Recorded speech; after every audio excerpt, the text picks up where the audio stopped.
Assalamualaikum warahmatullahi wabarakatuh. Salam sejahtera bagi kita semua. Shalom. Swastiastu, Namo Buddhaya. Salam kebajikan.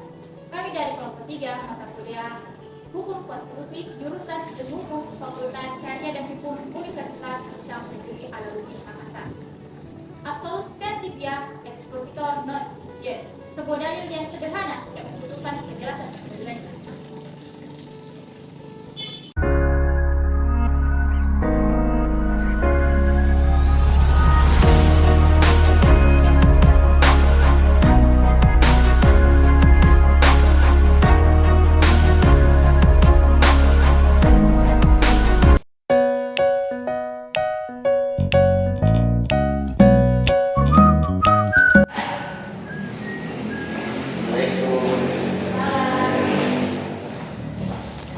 Oke, langsung saja.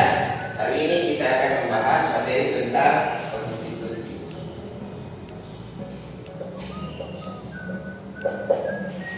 Sebelumnya, ada yang tahu apa itu konstitusi? Baru? Maaf, saya kurang tahu. Ada yang lain yang tahu? Saya Pak. Oke, silahkan yang mendasari. Menurut pemahaman saya, konstitusi adalah hukum tertinggi dalam suatu negara, baik tertulis maupun tidak tertulis. Ya, betul sekali. Jadi konstitusi itu adalah hukum tertinggi dalam suatu negara. Jadi sekian materi kita hari ini.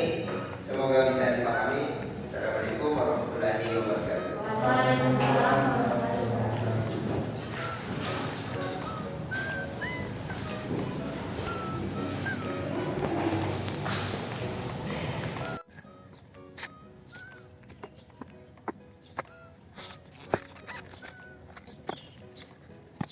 Teman-teman, jadi saya tadi kurang mengerti tentang konstitusi. Apa sih itu konstitusi?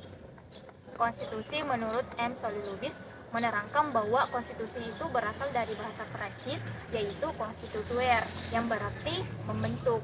Membentuk ini dimaknai sebagai pembentukan suatu negara atau menyusun suatu negara dan menyatakan suatu negara. Konstitusi adalah dokumen yang memuat tentang aturan-aturan hukum dan ketentuan hukum yang pokok-pokok atau dasar-dasar yang sifatnya memuat tertulis maupun tidak tertulis,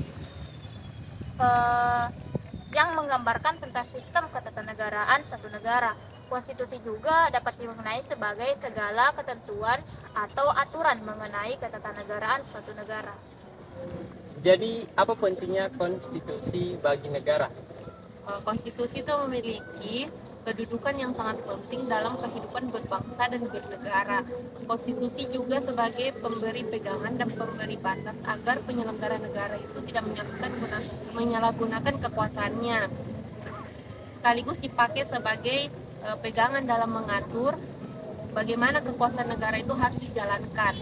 Karena konstitusi merupakan jaminan yang sangat penting dalam menjaga agar kekuasaan yang ada di dalam suatu negara itu tidak dapat disalahgunakan dan menjamin agar hak asasi manusia itu tidak dapat dilanggar. Dengan demikian, konstitusi itu harus ditaati, dijalani baik oleh pemegang kekuasaan maupun oleh masyarakat. Konstitusi itu memiliki arti penting bagi suatu negara karena kedudukannya dalam mengatur kekuasaan, membatasi kekuasaan, menjadi barometer dalam kehidupan berbangsa dan bernegara, serta memberikan arahan dan pedoman bagi generasi penerus bangsa dalam menjalankan suatu negara. Bagaimana jika konstitusi tidak ada dalam negara? Nah, kalau dalam artian singkat, konstitusi sendiri itu pegangan atau pedoman ya untuk menjalankan kekuasaan. Nah, jadi kalau konstitusi tidak ada, tujuan dari negara tersebut tidak akan tercapai sesuai dengan harapan masyarakat dan tidak akan ada yang mengatur hak asasi warga negaranya.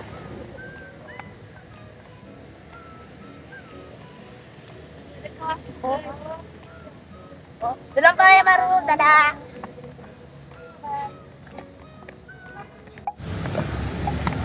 Jadi, apa fungsi konstitusi? A few moments later. Konstitusi berkedudukan sebagai bentuk pemisah antara rakyat dan penguasa dan berfungsi untuk menentukan batas wewenang pemerintah dan berfungsi untuk menjamin hak-hak rakyat dan menjalankan pemerintahan. Salah satu fungsi penting dalam konstitusi yaitu untuk melindungi hak asasi manusia. Hak asasi manusia jelas harus dilindungi karena bersifat universal sehingga berlaku untuk kapan saja, di mana saja, dan untuk siapa saja.